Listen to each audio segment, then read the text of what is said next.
Jillian? Jillian? Gosh darn it, we're supposed to record a WizardCast today. Hey, Brian. Oh, hey, Amber. Have you seen Jillian Bruce anywhere?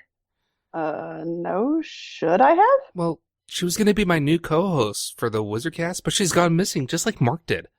Oh, no. Well, I'm here. I'd be happy to co-host with you today. Oh, that'd be fantastic. I don't know why I keep losing co-hosts. Should we consider this a formal audition? To be co-host of the WizardCast going forward? Oh, why, yes. That will do nicely. Did I say something funny? No, Brian, you never say anything funny. I'm Brian Kwong. And I'm Mark Ross. We're Salesforce experts that love talking about technology and Salesforce. We also love humor. Doesn't mean we're actually good at it. In the Salesforce community, I'm known as the Salesforce Wizard, likely due to me wearing a wizard hat at Salesforce events. And I'm known as Salesforce Yoda for pretty much the same reason. You should see the ears. We have a passion to help educate and entertain people. So we've joined forces to create WizardCast. We've got tips and best practices. We talk with interesting people. All mixed with quote-unquote jokes and humor. Welcome to the WizardCast.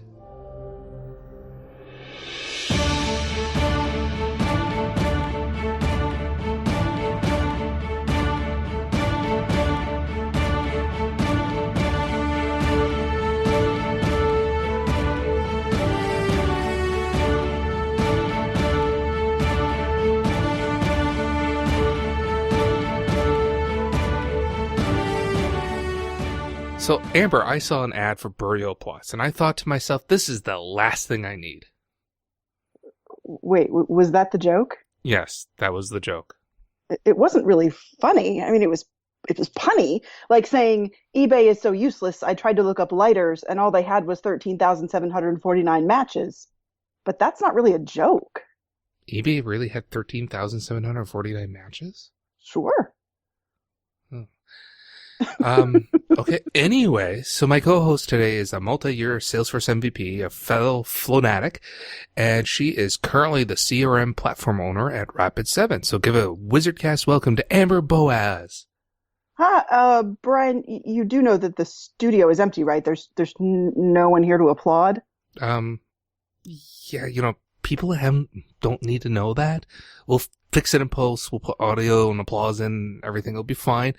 I am not sure why no one came to today's recording in front of a live studio audience. I sent out the flyers. I thought you had selected Jillian Bruce as your new co-host. Jillian is amazing, but I'm not sure she has time to really commit with Dreamforce coming up and all her work with the Salesforce podcast for admins. I mean, the WizardCast must flow, and she didn't show up. Well, I'm happy to be here. I mean, I'm sad about Jillian, but I'm really excited to audition to be your co-host.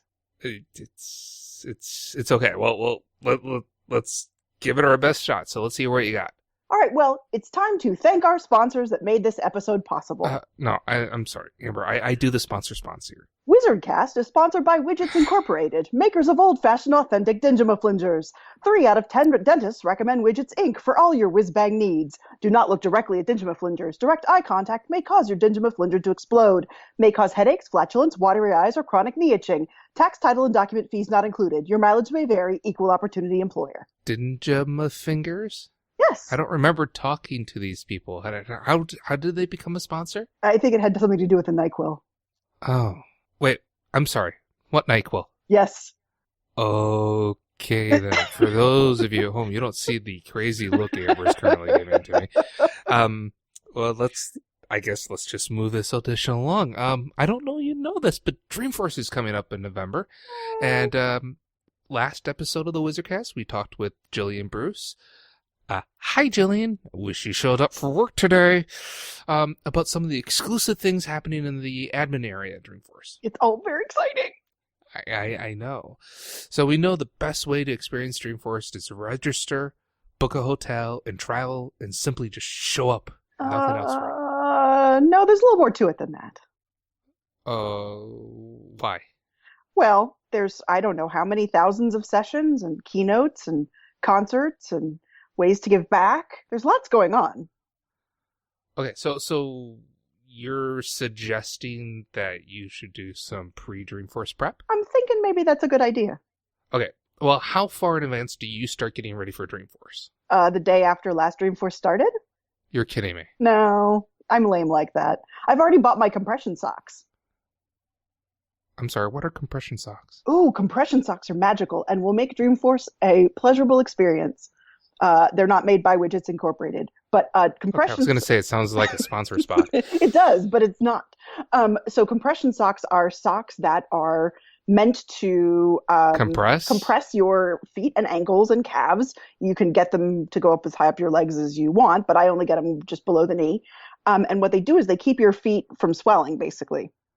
And so when they don't swell, they don't hurt.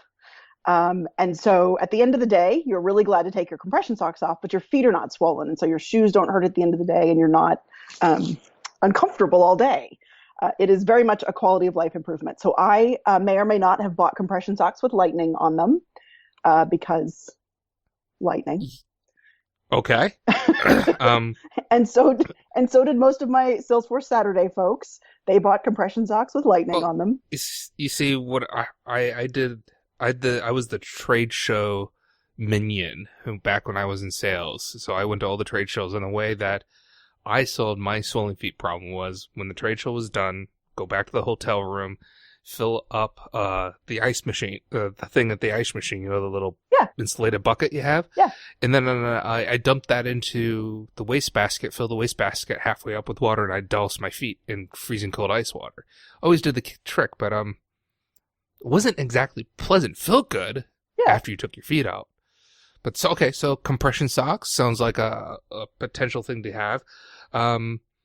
You are getting ready right away after Dreamforce for the next Dreamforce. When do you think us regular people should get ready? the non-insane people?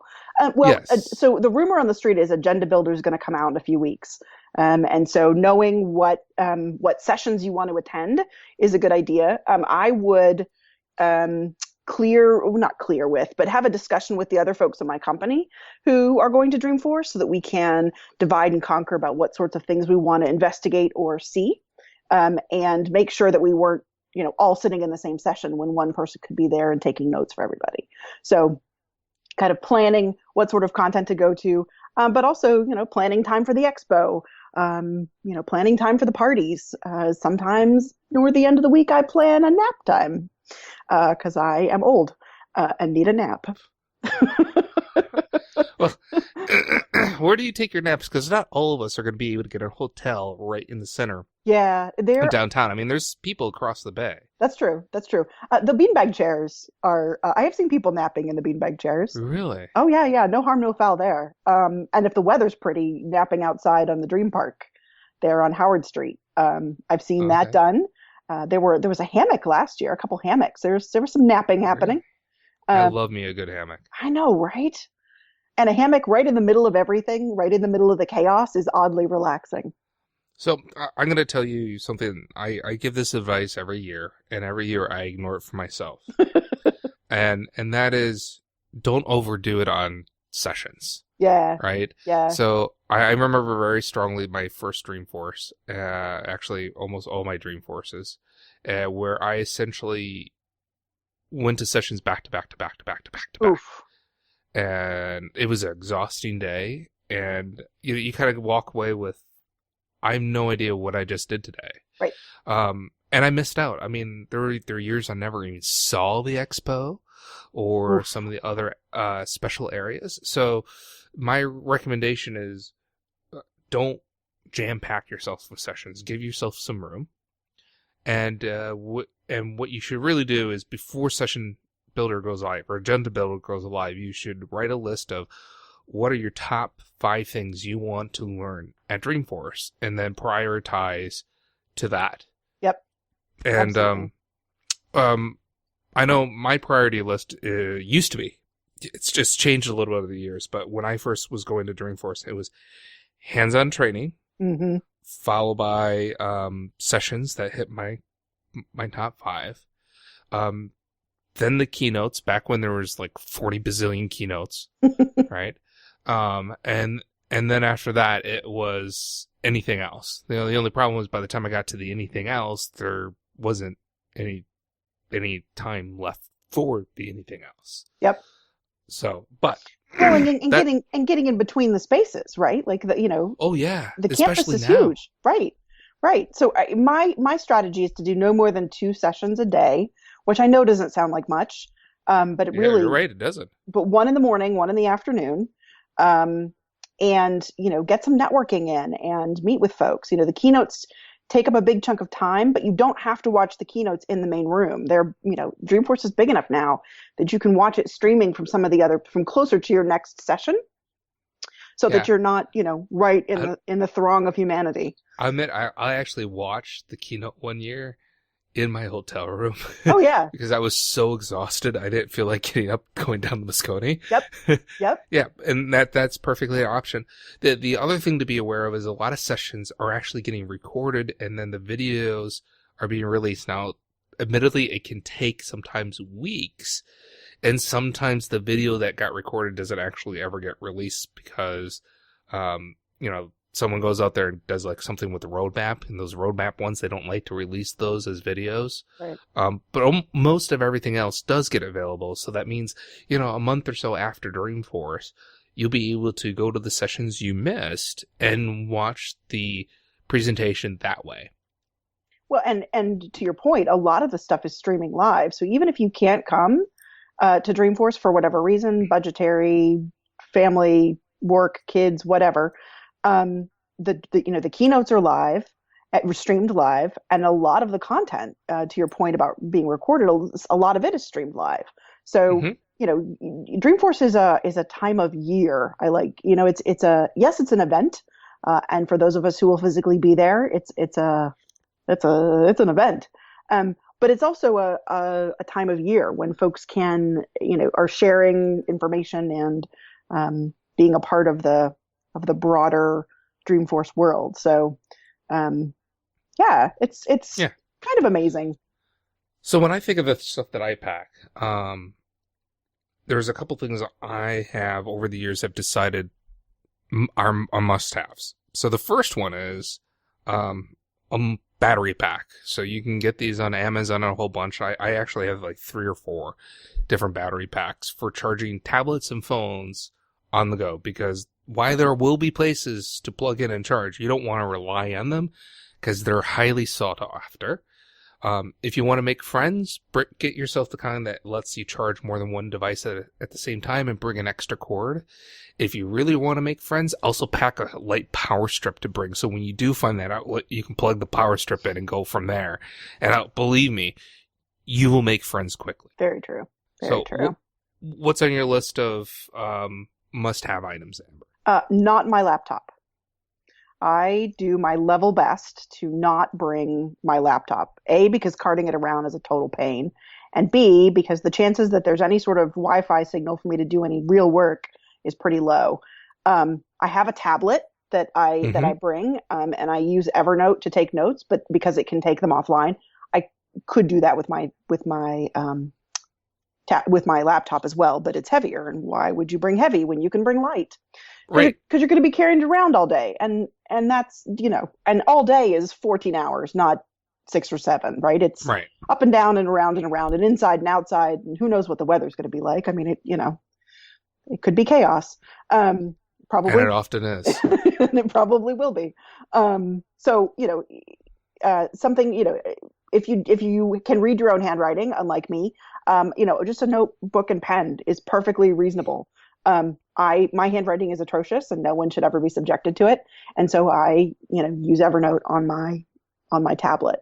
That not bringing a laptop, I think, is one of the biggest things. If you bring one to San Francisco, leave it in your hotel room, lock it up when you're not in the room, but don't try to cart it around all day. You'll be miserable if you do that. Yeah, even when you have a really light laptop, it can be tough. And take it, this is a guy who has brought his laptop every single year to Dreamforce, despite him giving the advice not to do it. Brian. But for me, it was often because I was doing so many sessions, I needed my laptop there because I was making last-minute changes, sometimes to slides or demos, and that's really tough to do on a tablet or your phone. So I needed my laptop. Believe me, I would have loved to left the laptop at the hotel. Yeah. Shoes. Let's talk a Oh. little bit about shoes. Newbie mistake. Do not buy new shoes before Dreamforce unless you are buying them in September, because you want at least a month to break your shoes in. Do not do what certain wizard with pointed hats have done in the past and buy shoes the week before Dreamforce. Your feet will never forgive you while you're there. I gave up on cute shoes. I wear tennis shoes. Yes. I don't, I'm unwilling to be uncomfortable for that length of time. And if someone is unwilling to work with me or network with me or hang out with me because of what my shoes look like, then their loss. Yeah. I mean, I've worn a suit for the last 3 years because of all the presentations. And now that I'm, working for a consulting company, I'm selling myself in the company. Yeah. I still wear tennis shoes with Yeah. my suit. Oh, absolutely. Right? Okay, so we talked a little bit of what to pack. Well, how do you prepare to actually be at Dreamforce? Physically in the space. Well, you take a year to prepare. I So what are know. you doing, Amber? Well, so I kind of following the agile methodology. At the end of a given Dreamforce, I do a little bit of an internal retro, right? What went well for me, what didn't go well, and that's where the compression socks happen. 2-3 years ago, Becca Denty said to me, "Hey Amber, try compression socks," and it changed my life, and I won't do Dreamforce without them now. But so that worked well for me. I had tried the cute shoes. I tried 2 or 3 different versions of cute shoes, and those just never worked. So in learning that, straight for the tennis shoes. Things like, what do I need to buy? Last year, I needed to buy a better laptop backpack. I had been using the 2013 Dreamforce backpack for years, and it worked really well for me, but it was starting to fall apart, and everybody had one. It turns out at Dreamforce, when you use the Dreamforce backpack, everybody has one. Yep. So I needed to, buy a different laptop backpack. So some of the kind of equipment, if you will, iterating on that. I also did Dreamforce poorly 2 years ago. I presented 7 sessions 2 years ago, and that was dumb. Try to keep this family friendly. That was dumb. I've done the 7 sessions. It is dumb. It is dumb. Don't do that to yourself. So last year I presented 0. I co-hosted one of the demo jams, and that was it. And that was about the right speed for me. Okay. Was that? This may be my first year since 2012 that I will not be presenting. And I'm not sure. I'm not 100% sure what to do with myself this Dreamforce. You'll find plenty to do. And the signups for kind of booth stuff. So for those of you listening who are not user group leaders or MVPs, MVPs and user group leaders are asked to man booths in the trailhead zone. Come talk to us about reports or whatever. So when you see folks in t-shirts, a lot of times they're employees, but a lot of times they're not. And so we're asked to sign up for those for booth duty. Not a requirement, just hey, it'd be great if you could help us out. And almost everybody jumps at the chance. Yeah, well, it's a give back to the community thing. Well, and it's super fun. I mean, talk about meeting a bunch of cool people and helping and answering questions and getting a cool t-shirt. I mean, really. Because I don't know about you, but I'm really in this for the amazing for the swag. The swag. I'm in there for the. Well, let's talk about swag. I've known some people that have filled their entire t-shirt wardrobe just from Salesforce swag at Dreamforce. Sure. Like, was it like David Liu? I think at like 13 t-shirts one year. Or something no, it was ridiculous like that. 40. It was 40. Yeah. I mean that's crazy. Yeah. So it can be done, but here's the thing: you want to make sure if you're carrying a bag, don't jam pack it in the morning. Make sure you have room to carry this way because you don't want to be handling and holding it all day long. The other thing I would say is there's nothing wrong with going to one of the UPS stores that are downtown on Market Street and shipping stuff back home, so you don't have to take it on the plane with you. So here's the trick, Brian. You ship home your dirty laundry. You take home your swag because when you open your suitcase, it's like Christmas, right? And you hand it out to your relatives and your family and your coworkers, the swag.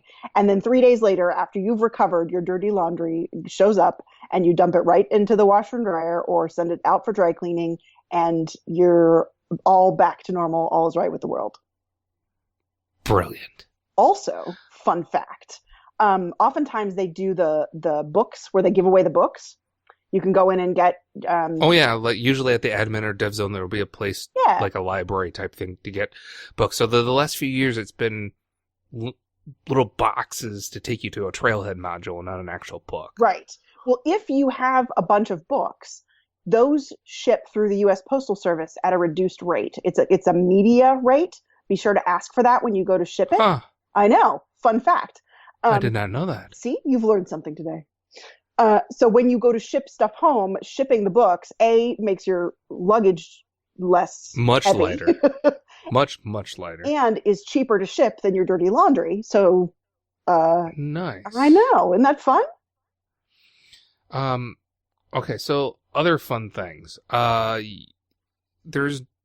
If you're one of the heavy social media type people, like out on Twitter, stuff like that, make sure that you put your Twitter handle, on your name badge, on your bag, someplace visible, because I will guarantee you from a networking standpoint, you're going to meet a lot of people that you probably not integrate with, oh my gosh, that you talk with on Twitter, but you only know their Twitter handle. Yep. Like, there are people out there that I've talked to multiple times every week, but if they came up and say, hey, Brian, I'm so-and-so, I would look at them like, I don't know who you are until they told me what their Twitter handle was. And I'm like, oh, yeah, it's so great to meet you. It's so true. So try to put your Twitter handle up on there. Here's another one. Here's another tip. If you are looking for a job, if you are, thinking that maybe where you are isn't exactly where you want to be, several years ago, this is not true now because I love my job, but several years ago, I made myself business cards that were personal business cards that had my name, phone number, email address, Twitter handle, my certifications, and my LinkedIn profile URL. And I handed those out, and I got 4 or 5 job interviews as a function of Dreamforce that year because I was handing out those cards, and they're cheap. They're really cheap. Yeah, I think I paid $30 for 500 cards, and you can't give away 500 cards. Like, that's not possible. Now somebody's going to do it, but it's not likely. Right. I mean, like I get my bit. You can go like Vistaprint, Moo.com. There's tons of places that do business card trimming. Yeah. Oh, really? Yeah. I didn't know that. That's cool. Yeah, you can just go to a FedEx store. It takes, I think the turnaround time is, you can even do a thing where, I haven't done this in a while, but you can go on their website and order them and have them made at the store. No, you have them made at the store in San Francisco. Oh. So then you don't even pay shipping. You just have to go and pick it up. You just go pick it up. So one of my favorite things I learned after year 1 is don't be reliant on the food they serve at Dreamforce. And I say this for a few reasons. One, the crowds can be crazy. It can be really difficult to get in and out of lunch, especially if you've crazily jam-packed your schedule and you only have 30 minutes to go get food and eat before your next session. 2, while there usually is plenty of food, if your sessions happen to overlap around the beginning of lunchtime, you do run the risk that the food may be out at your nearest location by the time you're out of your session. Yep. 3, I don't think there's a nice way to say this, but lunch at Dreamforce, the free stuff, has a tendency to kind of suck, in my opinion.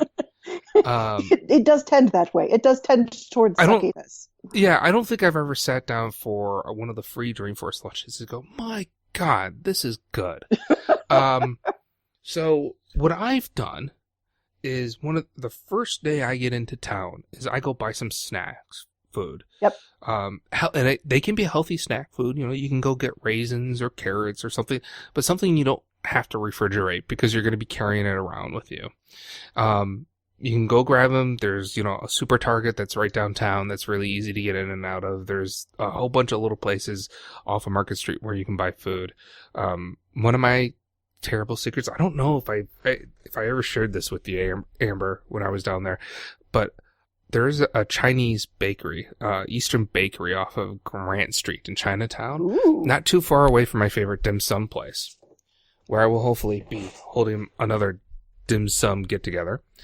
But they make, I'm going to call them cookies for the lack of a term, but they're black bean, moon cakes, for essentially. They're a very flaky crust, and in the center, it's red bean paste, and red bean paste sounds disgusting if you've never had it before, but it can be delicious. It's not like red beans like what you have in your chili. Okay. I learned that the hard way trying to make my own. But they're delicious. And I would go in, and they only take cash, so I would go in and buy like $20 worth, and I would have them in my brown bag, and I would carry them around, and I would like ration them out like they're little golden treasures. And whenever I was feeling the blood sugar get low, or I was getting crabby sitting at the session, I would just clandestine reach into my bag and pull out one of those little red bean cookies and just start munching on it, and they're delicious. Nice. Snacks requirement. Yeah, absolutely. Period. Well, and yeah, energy bars. You can get little single servings of peanut butter. Peanut butter and pretzels is my go-to, just because it's a little crunch and a little salt and kind of sweet, and that's my go-to. But yeah, absolutely. I mean, the lunches. My experience of the lunches has been similar to yours. What I tend to do is take all the vegetables out of it and eat whatever it is, and then eat the vegetables, and then not do whatever the carb or meat is, just because that's not my fave. And then do the peanut butter and pretzel route, just because that's super tasty. I also I sometimes bring olives. You can get those packets of those like envelopes of olives. I don't know if you've seen those. I'm not an olive eater. I'm not a big fan, so yeah, I wouldn't be searching for them. Oh, they're amazing. Magical, I tell you. So there are plenty of tips out there from past years of how to get ready for Dreamforce. As a matter of fact, Salesforce recently put out 30 really good pieces of advice for Dreamforce first timers, like Appy. I'm pretty sure Appy's been to Dreamforce before. No, this is Appy's first year. Oh, is this Appy's first year? Yeah. I can't wait to see the poor person stuck in an Appy costume. Hugs for all the Appies. Yeah, and I'll post their blog in the show notes. But they asked the community at large for 30 good tips. There's some of them we've actually talked about out there. There's more. We'll post it up there.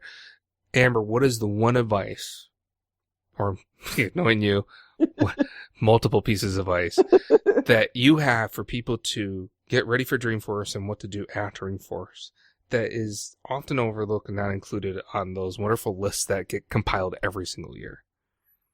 I think that the biggest thing is that everybody is there for the same reason. And so if you tend to be a little introverted or tend to shy away from big crowds, which Lord knows Dreamforce is a huge crowd, just know that there are lots of other folks in that same boat. There's no harm, no foul in trying to make a friend. And if you see me, I'm a hugger. So I am happy to give a hug and have folks tag along if they would like to tag along with me. Dreamforce is supposed to be fun. It's not supposed to be onerous and scary. So, try to come at it with with that point of view. That's great. And you never know what's going to come out of these relationships that you build in Dreamforce. Exactly. For example, 4 years ago, 5 years, I honestly don't remember. It feels like a Star Wars Galaxy Far, Far Away type of thing. But I was in the brand new, it was the first year we had the community zone, and it was up in the Hilton, that weird mid-floor type place. Yep. And I was staffing the front desk. And this weird guy came up to me to introduce himself, and he had a Yoda in his backpack. And weirdo. What a weirdo. And he and I started talking, and would you know it, since that point, he and I are constantly talking to each other. And if he ever shows up for work, we'll be doing a podcast.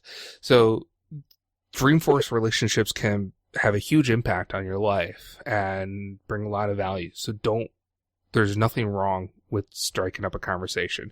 And it doesn't even have to be a good conversation. You could say, just turn to the person to you before the session starts and say, so what made you interested in this session? Right? Yep.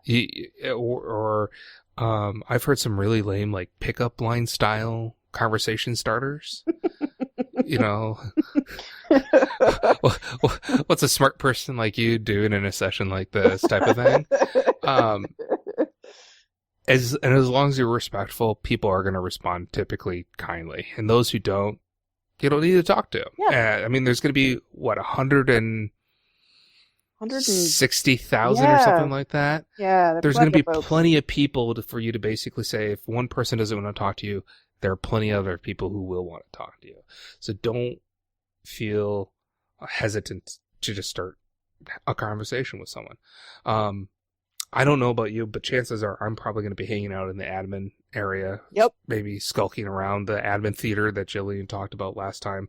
Skulking. I'm really skulking. Skulking. Okay. I'm really, really tempted to find myself a red and white vest, a striped vest, and get one of those straw hats that you would see it, like the cliche carnivals, the person who's trying to get them to Carnival worker. Yeah. Yeah. To go do stuff and to drum up audience. I'm really tempted to try to do it and see if Jillian seriously lets me do it on stage. Because what else am I going to do? I'm not presenting. If you have tips and suggestions that we didn't talk about, I would love to hear from them. Tweet them out to us. Post them as comments to the show notes. Leave comments on iTunes. Actually, I think the reviews on iTunes. We'll love to review on iTunes, but leave us comments, reach out to us. I would love to hear them, especially if it's stuff that I have not thought of, because I would like to know if something's a really good idea that I haven't thought of. Yeah. Who wouldn't? So definitely let us know if you got some great tips. One thing that's probably going to be my last thing. I can't tell you the number of times that I have been disappointed that I missed the opportunity to do something in Dreamforce because I was so busy with sessions. For example, there has been some really great bands that played on Howard Street. They closed that section of Howard Street down. There has been some really good keynotes. Like I think Michelle Obama's talking this year. Hillary Clinton talked a few years ago. I really wish I went to that. There's the parties that happen all over the place, and even if you didn't get invited, it's not hard to get an invite. Sometimes you just have to show up with your badge and you're fine. But I really wish I had made more room to enjoy what was available. And I can remember this very distinctly. I was running to the last session of the day, and I saw what looked to be a band with a singer up front, and the band was all trombones. And it was like 15 people. It was like 15 people playing the trombone. And it was like, I so badly just wanted to stay and watch. I'm like, no, I'm here to learn. I have to go to Dreamforce. I have to go to this session.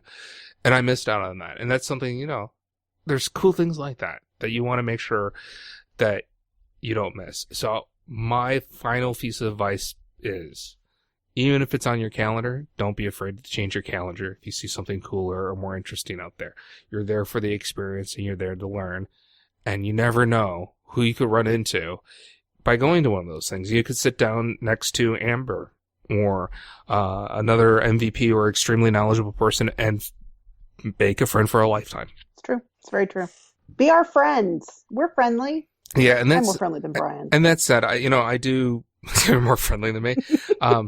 I do often wear the stupid wizard hat when I'm out and about at Dreamforce. It's one of the few events where I almost never take it off because for some reason a guy walking around with a wizard hat fits in really well in San Francisco. So if you see me, do not hesitate to say hello. And I will say right now, if you say, hey, we met before, I will apologize if I don't remember your name. I'm terrible when it comes to remembering names more than a week, it seems like. Names just go in and out of my head. But I would love to hear from you, and I love your feedback, and just love to get to know who's listening to the podcast.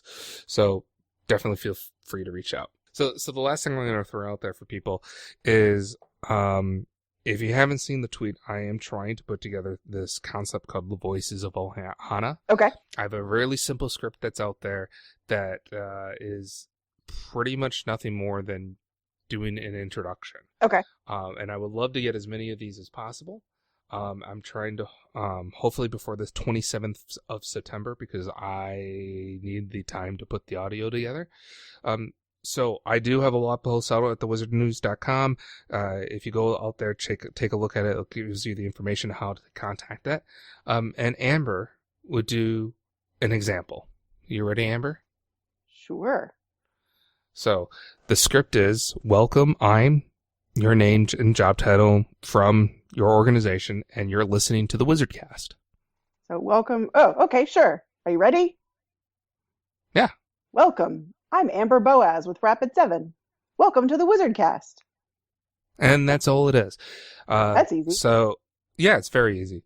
So, you can call a number, and it will.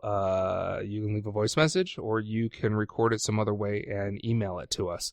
Either way, Very cool. We'd love to hear from you. Any closing remarks, Amber? I can't wait to meet everybody at Dreamforce and get all those hugs. I'm very much a hugger. If you're not, that's cool. We can bump elbows or whatever. But yeah, I'm super excited for Dreamforce this year, and seeing everybody, and it's gonna be awesome. We'll have to get a pin swag that says "Amber, don't hug me," and hand those out to people who aren't huggers. Just so you have the warning. That's true. It's true. I'm dangerous. I'll hug anybody. WizardCast is produced by Brian Kwong and Amber Boaz, directed by Brian Kwong and Amber Boaz, technical administration by Brian Kwong and Amber Boaz, script writing by Brian Kwong and Amber Boaz, audio editing by Brian Kwong and Amber Boaz, website maintenance by Brian Kwong and Amber Boaz, and our intern this episode was Jillian Bruce, who never showed up for work. Send us your interviews, suggestions, jokes, videos, tips, and feedback to wizardcast@thewizardnews.com, or head over to thewizardnews.com and click Contact WizardCast. Don't forget to subscribe to the WizardCast and receive our next episode automagically. Please post reviews on iTunes and share this episode. Once again, I'm Brian. And I'm the new Jillian Bruce. Thanks for listening.